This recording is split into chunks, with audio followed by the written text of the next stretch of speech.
Viewers, welcome to my channel Vagdevi's art. ఈరోజు మనము are అనే ఆంగ్ల అక్షరంతో పేరు ప్రారంభమయ్యే వారి స్వభావము, అలాగే వైశాఖ మాసంలో అన్నదాన ప్రాశస్త్యం గురించి తెలుసుకుందాం. ముందుగా వైశాఖ మాసంలో అన్నదానం గురించి తెలుసుకుందాం. ఒకరోజు శృతదేవ మహర్షి అనే మహర్షి దారి వెంట వెళుతుండగా దగ్గరలో ఒక బూరుగ చెట్టు పైన బ్రహ్మ రాక్షసుడు వాసం ఉంటుండేవాడు. అతనికి ఏ మాంసము దొరక్క తన మాంసం తానే తింటూ ఉండేవాడు. తన శరీరం గాయపడిన కారణం చేత ఏం తిన్నా, వాటర్ తాగినా కూడా ఒళ్ళంతా మండుతూ ఉండేది. ఇక శృతదేవ మహర్షి అటుగా వెళ్ళడం చూసి ఆహారం దొరికింది అని అనుకొని అతడు ఏం చేస్తాడు అంటే టక్కన చెట్టు మీద నుంచి దిగి తినడానికి దగ్గరకు వస్తాడు.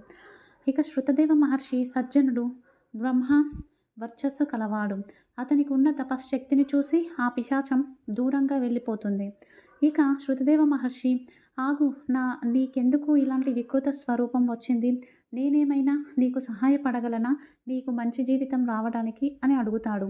అప్పుడు ఆ పిశాచి ఏం చెప్తుంది, నేను భూవరణ రాజ్యంలో మైథవుడిగా జన్మించాను, ఎంతో తపస్సు చేశాను, దాన ధర్మాలు చేశాను, కానీ అన్నదానం మాత్రం చేయలేదు. అందుకోసమని చెప్పేసి నాకు నా మాంసం నేను తినే విధంగా ఇలా తయారయ్యాను. నాకు ఒక కొడుకు ఉన్నాడు, అతని పేరు శృతదేవ మహర్షి.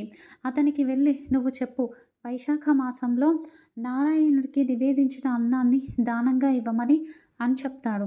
అప్పుడు ఆ శృతదేవ మహర్షి, అయ్యో తండ్రి గారు, మీరా? నేనే శృతదేవ మహర్షిని, మీ కొడుకును. నేను మిమ్మల్ని గుర్తించలేకపోయాను, క్షమించండి అని చెప్పేసి వెళ్ళిపోయి తను వైశాఖ మాసంలో నారాయణ స్వామికి మహావిష్ణువుకు నివేదించిన అన్నాన్ని దానంగా అన్నదానం చేస్తాడు. ఇక ఆ పిశాచానికి తనకు ఉన్న కర్మలు తొలగిపోయి మంచిగా విమానంలో వచ్చేసి కొడుకును ఆశీర్వదించి వెళ్ళిపోతాడు. చూశారు కదండి, అన్నం పెడితే అన్నం పుడుతుంది అంటారు. సో అన్నదానానికి మించింది ఇంకోటి ఉండదని కూడా చెప్తూ ఉంటారు. అన్నాన్ని ఎట్టి పరిస్థితుల్లోనూ నిందించకూడదు. అలాగే అన్నాన్ని పరీక్షించి తినకూడదు. కొంతమంది ఏరుకుంటూ తింటారు, ఆ విధంగా తినకూడదు.